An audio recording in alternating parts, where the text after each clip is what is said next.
The Last Starfighter. You're the best there is. The #1 arcade champion.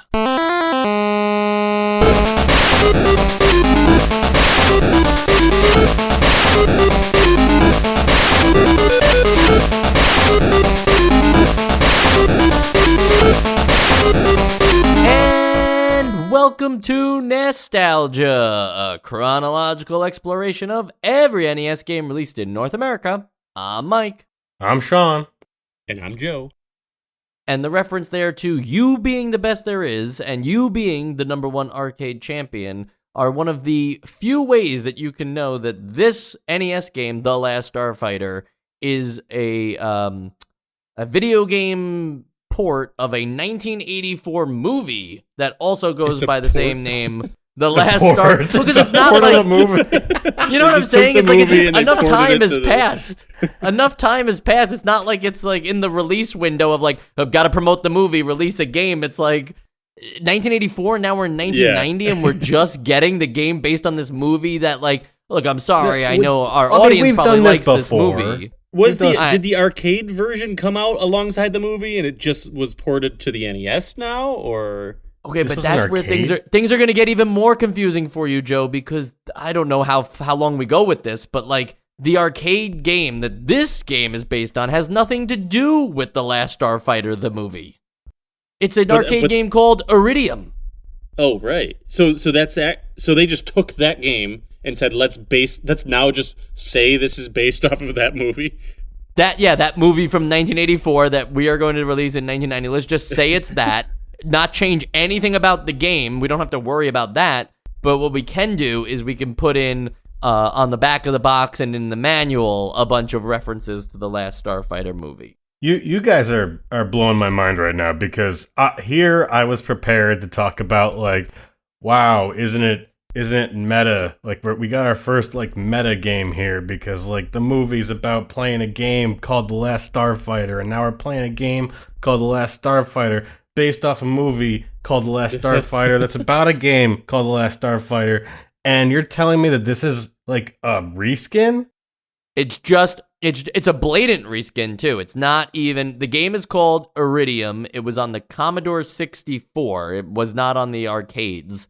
So it's not even an arcade game. So the whole like, you're the #1 arcade champion, now prove it. In the movie, it's like, now prove it in actual interstellar war. But in this game, it's like, okay, now prove it on the Commodore 64, now prove it on the NES. It's like, this is just, I guess it's not like a direct port, but yeah, like they didn't make a game based on The Last Starfighter at all. This is just a ripoff of that Iridium game on Commodore 64. Well, that's really disappointing. And here I was going to start talking about the movie because that's what I want to do. Well, I want you to talk about the movie because it is a cool movie. It's got that Tron-like CGI, and it is a unique plot, as you mentioned, of a kid who's so good at the video game, and then the video game turns out to be like a training course, a combat simulation, if you will, going back to Image Fight, which we recorded 2 weeks ago. Maybe that's what was happening. This is like that universe's equivalent of Image Fight, is that you play video games to then find out if you're good enough for interstellar war between a bunch of alien races. And Sean, for your actual review of the movie, can you sum it up fast for us? Well, I was going to ask if you guys have seen it because I haven't. All I did was watch YouTube. I think it's Movie Clips is the channel. Isn't that the only way we're supposed to watch movies now? You're right. Like David Lynch said, just watch 10 movie clips on your phone on YouTube and you'll be fine. In this tic-tac generation, that is how people watch the movies, and you can't convince me otherwise. But, from those 10 clips, seems pretty fun, Like, there's laughs, there's tense moments, there's CG, like, from, like, an FMV in a PS1 game. It's got everything. But hear me out on the CG for a second, because I compared it to Tron, which I'm sure the same studios did it, because there was only like one studio at the time that had that was able computer to do CG, right? Yeah, exactly.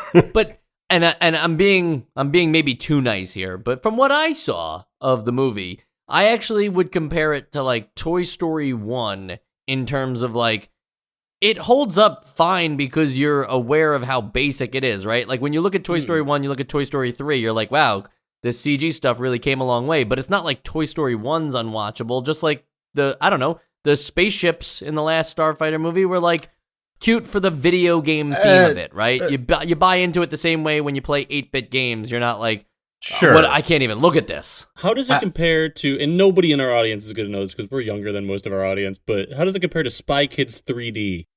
It's better. Yeah, it's better than that. Good. But one thing that I will say is that Toy Story holds up because it was always a cartoon. Like, the style is cartoonish. It is being a 3D cartoon. Whereas anything like this, it like, you can't really compare it because it's trying to be a live action movie that's trying to sell itself as having these huge action sequences that's supposed to have some verisimilitude, and it doesn't, because it doesn't like sell itself anymore. So that's why Toy Story holds up and this won't. Got it.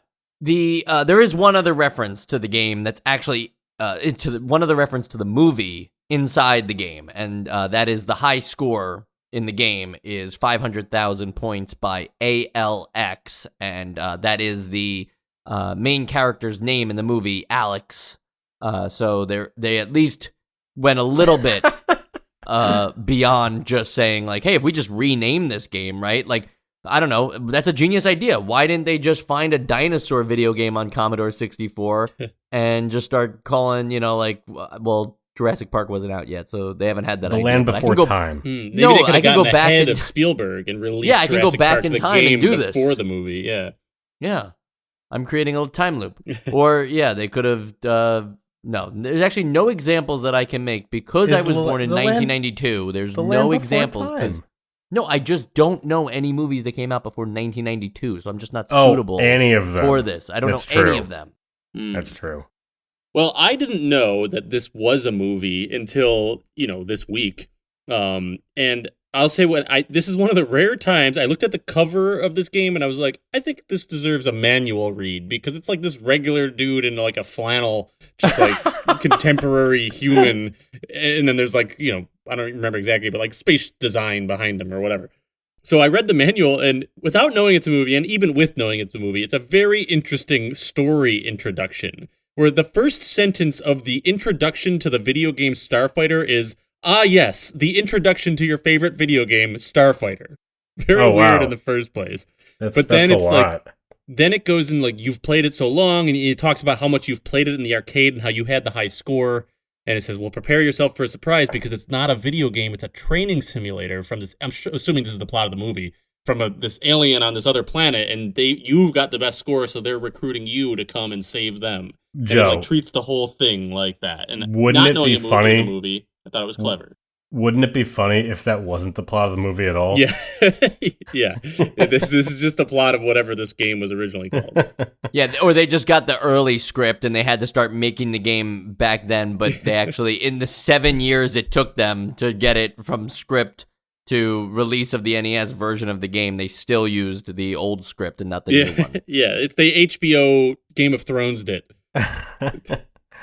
The game. We have to talk about the game. Yeah, I was going to say, to get into the game, if you don't mind, forget what you know about the Last Starfighter movie, because it doesn't matter here. Instead, you are playing, as I mentioned, a game called Iridium, but now it's called The Last Starfighter. In it, it's like a space shooter game that's very much like Defender, which was an arcade game and very popular in the Atari 2600, in which you shoot other enemy ships and can move back and forth across the enemy base to shoot down these ships at your own leisure. The goal is to basically land your ship on the enemy base after you're content with the number of ships you've destroyed, and then you get a cool like annihilation sequence of the base. So a couple things here, and I'm going to work at them one at a time because this will help stretch out the episode to give us enough to talk about. The first thing being, okay, so the mission is the kind of like destroy these alien bases. So if you can just do that just by landing your ship, is there any incentive to fight any of the opposing ships, the enemies, if you will? Well, to not die being one, but also I thought, and I could just totally be wrong because I was very confused about certain points of this game, but I thought that you had to take out like enough of their like turret defenses before you could land, right? That's No. only if you get to an area, because technically you can land on any of those ones that look like a landing strip, but at the end of every level, there's always just a landing strip that has no turrets on it. Yeah, but don't you have to wait? Do you not have to wait until it says there's that blinking land? I don't now think you have sign? to wait. I think that's actually just a warning. I did have problems with landing in this game, and I don't know. Like that's where I'm kind of confused too, because Oh. I did a very funny thing that I've been doing recently, and that's not read the manual for the game. So it took me some time to really understand what you're supposed to do. I realized that in order to end the level, you have to end the level yourself by landing. But I think like you can only land at that last runway. But even then, you have to like do some weird button combination to do it. And go ahead. Joe is sorry. right. I can jump in. Joe is right. No, I'm not even arguing. I'm just saying that like I agree so much Well, because I'm arguing. I read the manual and it explains how to land and it's just wrong. Like it's just like I don't know. I still don't know how to land. Like I've done it. I get it sometimes once in Yeah. a while. It doesn't say anything about buttons. It just says like you have to fly from the beginning of the major runway to the end of it and you'll land automatically, to my understanding. And like that happened to me sometimes, but most of the time I just fly right by. Don't move too fast. Don't get into the landing yet, because that's like our Top Gun section of this game. So landing is always an Put it on issue hold. apparently in NES games. Just to clear it up for the confused listener at home who either knows this game or doesn't know it, Joe was correct, and there is a landing strip at the end of each level. I was also correct, Mike. I was also there. I said it. You said that, but here's the twist. You do have to destroy specifically not the enemy ships, but specifically the defense forces of the alien base. So like the landed planes. Or the turrets, as Joe was describing them. You have to destroy those things that are actually on the base itself in order to get the land now thing. To show you how not difficult that is, at least for the early stages, that is just something that will happen to you as you progress through the stage. Like you're going from left to right, and you have the ability to backtrack, so it's not like you can be like, oh shoot, I missed too many, like I gotta restart the level. It's like you have the ability to just turn around and shoot the turret that you missed. That I didn't even notice that was the mechanic, and I was still able to get to the land now sequence at the end of all of these.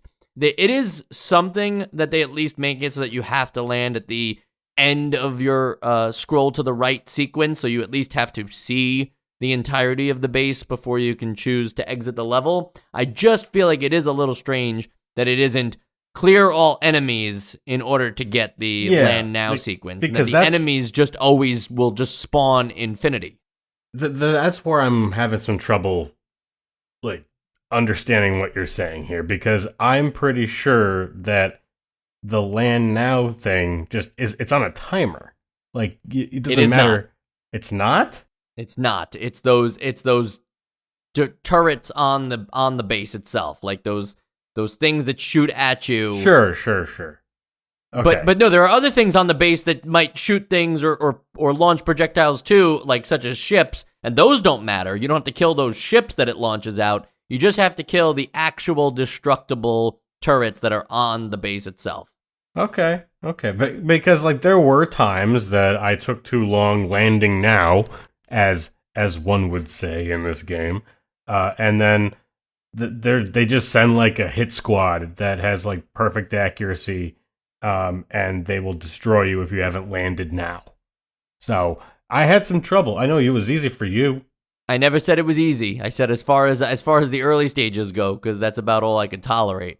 Not a spoiler for my Essential Games List vote at all, I promise. The The real problem is, as Sean was mentioning, that at a certain point, right, the enemy ships go from like, they're just scrolling in your way, right? Like they just happen to be in your way and you can shoot at them, you can dodge them, you can do whatever, because again, it's just points. So you choose what to do here. But there is a point where all of a sudden the enemy ships get a little too aggressive. They get to like home on you. They speed up very fast, and landing is really like something that you might as well do soon. And maybe the pro player is the one who sticks around to keep picking off these ships to score high points. But the rest of us are just concerned with moving on to the next level. Would you agree with that, Sean? I suppose so.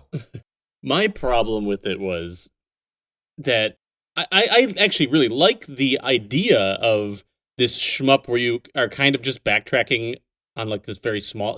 It gives the feeling that you're like in like a TIE fighter or an X-wing taking on a giant Star Destroyer or something, where like you're just kind of like circling around the ship. It's in 2D, so you're not really circling around, but you're moving back and forth around it. It kind of has this cool feel to it. What bothered me was that it takes a second to turn your ship around. And I feel like just pretty much every time I turn my ship around, enemies, like 5 enemies spawn behind me when it's too late for me to shoot them, and it would take me too long to turn around, and they just immediately shoot me. Like, and maybe I got to get better at dodging, but it just felt like even when I'm trying to land, it's like always, there's so much that feels about like just management of like these enemies that felt a little unfair. I mean, I agree to some extent. I think a lot of it is okay. So you get like some iframes when you're turning around. Like you can also do like a spinorama, and I'm pretty sure you get some invincibility there too. Mm-hmm. But I will say that I think if the level is going to be this small, because we're used to these shmups that just they're endlessly scrolling, and you never know when it's going to end, and it all starts to blur together. That like it's this small of a game of a game space that like it's got to have some extra challenge to it. And I think that like the challenge that's added to the level itself is kind of countered by the fact that you have some defensive measures. Like you can dodge things if you're moving slow enough already, then you can kind of use that turnaround animation in your favor. But I don't know. I think there's a balance there that it's sort of hitting. Yeah, I'll also admit that the thing you mentioned about kind of the barrel roll you can do, I almost didn't utilize that at all, and I probably should have. Maybe I only utilized it when I was trying to land, so I know what you mean. Oh, gotcha. Yeah, yeah. But yeah, I was just feeling like enemies, since they spawn kind of at random, it was just like as soon as I turn around and my back's turned, enemies just spawn immediately behind me and shoot me. Where it's like, well, like if I knew they were there, I wouldn't have turned around, but they weren't there. They appeared there as soon as I turned around, and that bothered me. And one thing that I want to point out, just going back to the movie for a second here, it's funny that this game has such a, for a shmup, non-standard structure, because the plot of this movie, and there are lines and dialogue conversations in this movie that literally codify a shmup. Like that they actually talk about, like we've always sort of called out, like why the hell are they just sending this one guy to take out this entire air force or this entire armada? Like can't they send him some more resources? And then in the plot of this movie, they actually do that. And then when they make a game out of the movie about games, they make it not that. Sorry, I just think that that's super weird, and so many missed opportunities here. Well, just remember, because they made a game that wasn't about a movie, and then somebody said, "I'll pay you money to just port." But they could have licensed any game to rename. I totally agree. Why couldn't Image Fight be the Last Starfighter? I hear true. You loud and clear. And I'm only picking on Image Fight because we just recorded that episode 2 weeks ago, so no biggie there. Just one other thing. The game really wants you to believe that the ability to control your speed is important.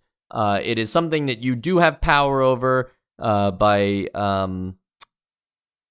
choosing how fast you want to go. And I guess it matters most in the small detail that we haven't talked about yet for the base, that there are things on the base, and it is a little unclear what those things are, but there are things on the base that you can fly over, and then there are others that you can't fly over and you will crash into.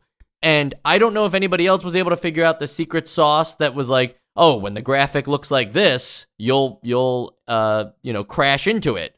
But I certainly couldn't, and it led to a lot of surprise deaths. Yeah. So I guess I should have been playing slower?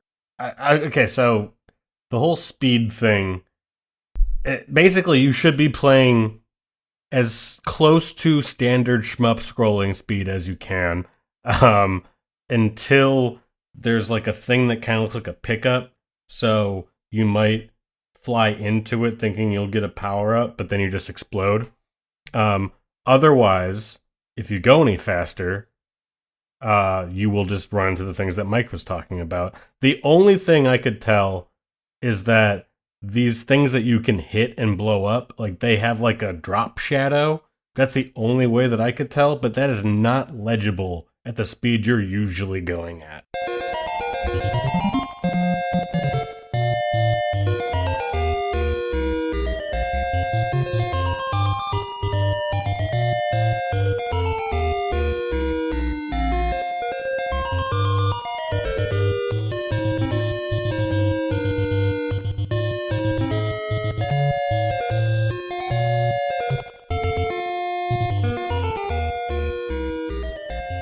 To move on to the landing sequence, something you guys were trying to jump the gun on, and I had to reel you back in for a second. Landing is something that the manual tries to describe, and then you realize, and I think Joe was coming to the same conclusion, Sean, having not read the manual, wouldn't know this, that it doesn't actually tell you. I read that part of the manual after the fact. Okay, got Sounds it, like got ASMR right there. It doesn't actually tell you how to land. It just mentions landing. And it says, like, hold back. Right. And it's like, okay, but I could really use, like, an input now if I was a manual, right? I'd be talking about the controls. And so, to land, for those of you who maybe played this game and still haven't figured it out, you have to approach the landing strip at the end of each level, so that when you are scrolling from left to right, it doesn't work if you go right to left, believe it or not. If you turn your ship around, you have to go back to before the landing strip and then turn it around again. Because whether or not you're blowing this place up, you still have to follow the air traffic control laws. Yeah. yeah, absolutely. Otherwise, they just won't let you land, right? No, who knows what the explanation is. You're cleared to land if you're coming in this way, even if you're blowing us up. Right. So basically, you have to be at the slowest speed as you're approaching this landing strip. And then, and only then, if you're on the slowest speed, do you, as you're hovering over the landing strip, you press to slow down one last time. And that is what causes it to land. You cannot be at a faster speed than slowest, and just keep spamming the left button enough, it would be the left button because you're facing the left side. But did you ever try that and feel like, because I never was maybe specifically trying to be at the slow, like thinking like this is what I have to do, but I was at the slowest speed, I thought, for a lot of the time because I was just trying to figure it out. And then I would hit the like slow down button and it would just turn me around. And no, it works every time, in my opinion, once you know that. And I only know that because of game FAQs. I had to read it. I literally couldn't wrap my head around it. At least 60% of the time it works all the time. Is there like how lined up with the runway? Does your shadow have to be lined up, or does your ship have to be lined up? Your ship was has also to be a lined thing. up. The shadow? It's the ship. The ship. It is the ship. Okay. Because, intuitively I would think the shadow, but then... but I tried both too, and it happened sometimes, and other times it didn't, and I could just never nail it down. Yeah, it was tough. It was real tough, guys. No, I do agree that it's one of those things that's almost impossible until you find out the secret sauce. Like there was a moment for me where I was actually just thinking like, I'm not going to be able to play this game. Like it's not going to work. So I went to game FAQs, read that, and just immediately landed every single time afterwards. Not bragging again, but that's how it went. And the funny thing is that I proceeded to read the rest of the game FAQ, the only FAQ written about this game on the NES. And the rest of the FAQ just trashes the game so hard, like unnecessarily, just like, can't believe that this person who wrote this simultaneously wrote this wall of text and continues to berate the game the entire time. Yeah, I, for some reason, did not have the mental clarity to go to game FAQs. I just thought, like, in this day and age, where every game has something written about it, I just Googled, like, how do you land in the Last Starfighter NES? And was surprised to find nothing really there. Yeah. So there's nothing about anything about the Last Starfighter on the NES. I am surprised about, and we've seen this a lot recently, where like, are these games rare? Are they worth anything? Like, did people just not play a lot of NES games in the 1990s? It's surprising how little information I'm able to find about some of these games. We've heard of the movie, or at least watched the clips on YouTube, and now it's like, but nobody's talking about the NES game? That's weird. I sense a conspiracy. It's a cover-up. Once you land the ship on the base, though, you're taken to a bonus game, or call it a game, if you will. It's a bonus screen that the manual refers to as the fuel rod chamber. So I guess you're doing something in there to get enough fuel to go on to the next base. But all it really is just two squares flashing, one after the other. One has the word quit on it. The other has a number. That number is going to be the amount of points that the game gives you.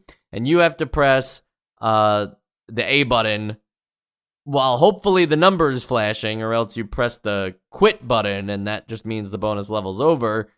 And if you get the number, then it moves you on to the next stage in the pyramid of the fuel rod chamber. All you gotta know is that it's dumb. Thank you, please. You don't need to do it. So thankful you saved me. Yeah, this is the worst excuse for an interactive mini game that I think that we've seen on this console.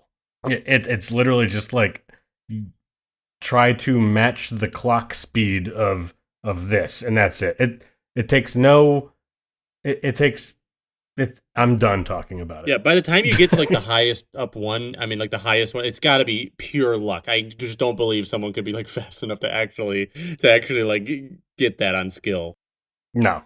There's only 15 levels, but they do get a lot more challenging as it goes on, especially with the way that the enemy ships behave. You will die a lot. You will run into things on the base a lot. You will just succumb to the surprise attacks that Joe was referring to, where it's like, well, it's one thing to be able to deal with the ships as they're on screen, but it's another thing when they just appear suddenly and you just can't move fast enough to get away from them. Yeah. But with only 15 levels, right? Like, and you can leave whenever, right? Like, there's no consequence for leaving early. So assuming that you just successfully get to the end of each stage and know to slow down and know how to land, you could theoretically play this game very fast and beat it very fast if you knew where the ships were spawning out of. Is it like, shouldn't it have just been an infinite loop? Why only 15 levels? Well, hold on. What I've found that we aren't very keen on a game stretching itself out just by repeating itself. So I almost like thank it for its mercy that it's not doing I'm glad that. I spent $60 for 20 minutes of gameplay. Yeah, I mean, when you said you can just leave at any time, I actually thought you meant that like you can just get up, put the controller down, and walk away from this game at any time. Because that's your first thought. You see what I'm saying? Yeah, that's that your is first exactly. thought. But you also, not to subvert the question you asked, but I kind of agree with Sean. I just think like make more game if you're going to make more game. Otherwise, like I'll be done.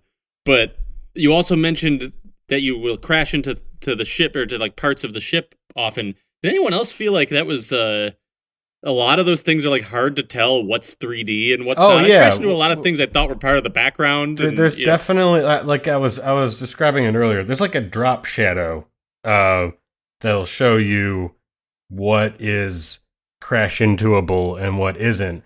But it definitely blends into the stage. Right. So it's not like if they'd have just given it a contrasting color, then holy shit, you solved cancer. Like that's all you gotta do. But they didn't do that. So you have to kind of fly slow, and it's silly. At the end of the game, as you scroll, well, before I get to the end of the game, actually, there's a different scrolling thing I wanted to talk about, and that is those base destruction sequences after the fuel rod chamber bonus game, and after you land, you see the annihilation of the alien ship level that you were just on.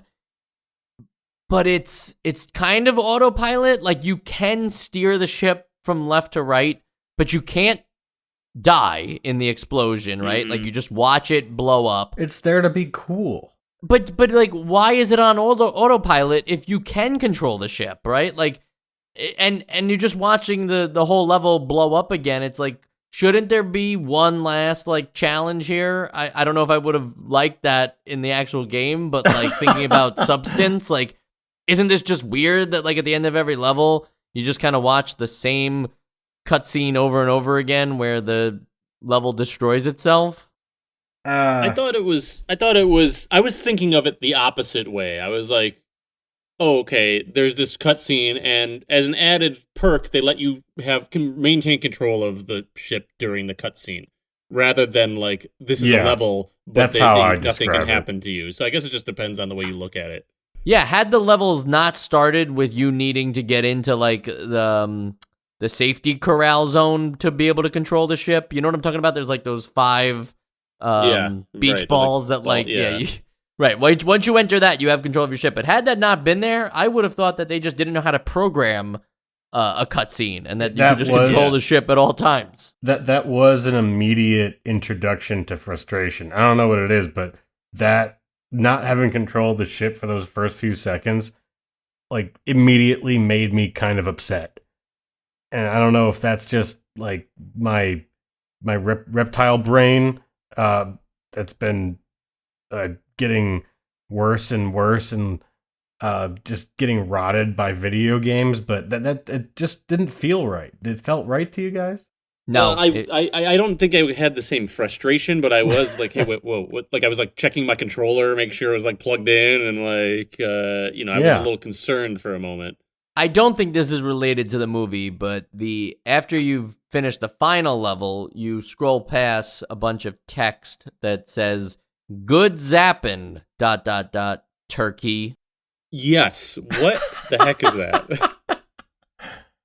Sean, do they ever say "good zappin' turkey" in the movie? Because I think the definitive Last Starfighter fan here, I'm almost positive they didn't say turkey once. And I did watch the scene where, his alien friends meet his human friends, and, like, they say, "How do you do?" and "I do well. How do you do?" And not once did they say turkey. It's just interesting because I also believe it's in the original Iridium game as well, so almost confirms that it wouldn't be from the movie. But why not just change it to be in the movie? And while we're talking about things that you could change to be in the movie, Sean, as the biggest Last Starfighter fan in the room, were you surprised that in the world, I should say, were you surprised that there was no, like, after you kill a certain amount of enemies, press A and B at the same time to launch the Death Blossom? Yeah, so I was gonna mention the Death Blossom because that was one of the scenes on movie clips on YouTube. But the thing is that I only watched all the movie clips on YouTube after I played the game, like several hours, like maybe 24 hours between playing the game and watching the definitive movie clips, This Makes You a Fan videos. So I only learned about the Death Blossom after the fact. But if you're asking me after the fact, yeah, I think it's a missed opportunity. That's like the biggest scene in the movie, if movie clips is to be believed.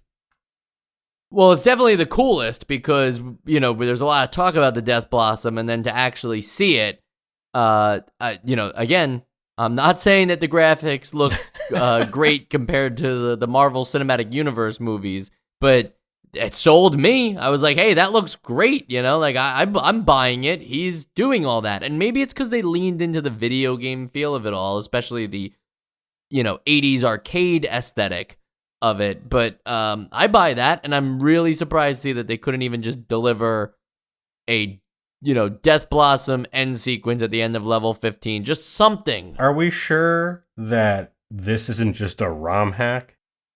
No, but isn't it really? Like, I mean, I know you're joking, but like, isn't it kind of like? Didn't they just say like, "Hey, we're just gonna pay to take the same game and just rename it"? Like, that's all. All they really had to do was just design the menu. Yeah, you're right. To have the name. Obviously, they had to do a lot more to also program it over to assembly. And speaking of, on the development side, Mindscape, who was the one who came up with this whole idea of like, well, let's get the Last Starfighter onto NES by taking this game called Iridium on Commodore 64. They contracted a company called Eastridge Technology, which sounds professional, but was really just run by this guy, Nick Eastridge, and he winds up doing a bunch of games for Mindscape, but one of the games, this one, The Last Starfighter, they gave him like a very small amount of time and basically a budget so that he could not hire anybody else. He had to single-handedly program the game in 6502 assembly language, and I think that's why we wind up with like just a straight bare bones port with no Last Starfighter references into it. So I'm going to give Eastridge Technology the benefit of the doubt here and blame it all on Mindscape, the financiers. It's always who financed it that's in trouble. Well, here's where I disagree, because now you're making me think that like Mindscape didn't even know that he plagiarized a video game and that he did so under duress. So I'm not saying he's evil, but I think that like it's a situation where like you didn't study for a test, so you find a way to cheat, and then he cheated and got away with it. And like the people that made Iridium didn't think that their work was going to be turned into The Last Starfighter, and then it did. Like I think that's how it went down. And there is a 2-player mode in The Last Starfighter, but it is not simultaneous. It is one after the other, and I guess they were just trying to stay true to the movie on that regard, right? There aren't 2 people that are the number 1 at arcades. There's just one dude, and his name is Alex, so they at least stayed faithful to the movie by not including a 2-player simultaneous game. That was their reasoning, too. They were like, we had it all programmed, but then we were like, this is just too disingenuous to what the movie was. On the sequels and spin-off side, first, obviously, there's Iridium on the Commodore 64. Go check that out, because it actually gets a lot of high praise, but maybe that's just because it's a game on the Commodore 64. Like, how often do you hear about must-play games on the C64? And how often do you hear it called the C64, right? It's right there next to the N64. Much less powerful, of course. And another thing to note is that Mindscape will do this again. They'll do the whole like, oh, let's just take a C64 game and port it over to the NES and use an established franchise. When we play whatever their Conan game is, it's going to be... no. It's going to... And that's not Conan O'Brien. That's Conan the Last Warrior. I thought they were one and the same. Yeah, I thought so too for a long time. But that game is based on a port of a computer game called Myth, History in the Making. And they're going to turn that into a Conan game instead. After that, we have a game called Star Raiders 2, which was on the Atari 8-bit family. And if you're wondering what the Atari 8-bit family is, it's a bunch of computers again. So there's a lot of like uncomfortable computer consoles. Do you even call them consoles at that point? No, computers. Platforms. Platforms that we don't really know about. We're out of our element here a little bit, but apparently they were making a big splash so much that people were like, get these games on the NES. But Star Raiders 2 is the game was originally developed as a tie-in with the movie The Last Starfighter. And so that is the game. Star Raiders 2 is the closest to the Last Starfighter, the movie. We're gonna get an adaptation of The Last Starfighter on the NES, and it's not even gonna be called The Last Starfighter. Well, no, Star Raiders 2 is only on that Atari 8-bit family computers. Sorry, Atari. So I'm just saying, if you want the video game that actually works The Last Starfighter into more than just the manual and the box, you play Star Raiders 2, crazy. which is confusing because Star Raiders 2 is not something that you would, like that's like playing Duke Nukem and finding out actually that's the Terminator, right? Like no, Yeah. like you don't do it's that. Duke Nukem 3 and it's actually Terminator 1. Right. It just doesn't happen. And then lastly, for Iridium, again, this is so confusing because none of these games are actually sequels and spin-offs to this Last Starfighter NES game we played, but Iridium was followed by a game called Iridium Plus, which was just basically new levels of the same exact game, which was a very popular thing to do on computer systems. And then Iridium 2 finally came out on the Amiga, which has like something crazy like 3,600 games on it. So if you ever go through that library, we won't be doing a podcast on it, but if you ever go through that library, Never know say that never. if you did it alphabetically, you'd be playing Iridium 2 pretty near the end of your 1,000-year journey. So you're only doing 3 games a year? Yeah, that's right. You heard me. I know what I said. Double checking. Yep. I know what I said, and I know how I'll vote on the Essential Games list. I don't know what it is now, 320 episodes into the podcast, that like I can read a game in about 5 minutes, but I knew 5 minutes into this one that I wasn't putting it on the Essential Games list. And yes, I did spend more than 5 minutes with it, but it never improved from the first 5, which leads me to believe that I shouldn't have wasted any more time than the 5 minutes I wasted on it. And you certainly shouldn't waste any more time if you listen to the entirety of this episode by checking it out. Sean? Yeah, this is such a bizarre game. I guess mostly from the background. And I'm glad that you guys got my live reaction, finding out that this was never supposed to tie in to The Last Starfighter. But it's such a weird game that like I have to give it credit, at least like Iridium, that it's like a shmup, but there are so many big changes from the standard formula that like that's cool, but like it wasn't all that fun. So I would have given The Last Starfighter all that credit, but I can't. It wasn't them. But regardless, it's not good enough to call it essential. It's more a fun story about the movie and movie clips on YouTube than it is a great video game. So yeah, not essential. Joe? Oh, I hated it. I thought that the one thing that I found interesting about it was the ability to move back and forth on this kind of small stage. As a shmup, I think that's an interesting idea, and I would love to see somebody airlift that idea out of this game and put it into another game that felt a little better. And maybe there are redeeming qualities about it, and I'm just bad at this game, and I didn't like the way that it kind of seemed to cheese me in the sense that like it just spawns enemies in places that I'm already like flying away from, and things like that. But overall, certainly not essential. All right, that's 3 no's. Next week, we will be playing the Moffat Conspiracy Golgo 13. Oh, Sound- yeah. Sound Let's familiar, go. boys? Let's go. It's been a minute, right? I don't remember anything about that game.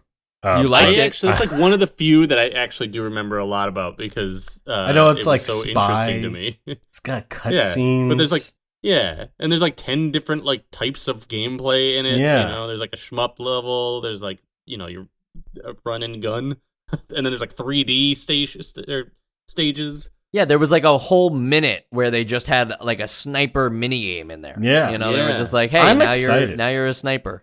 Golgo 13 was episode 115, recorded in, let's check notes, April 17th, 2020.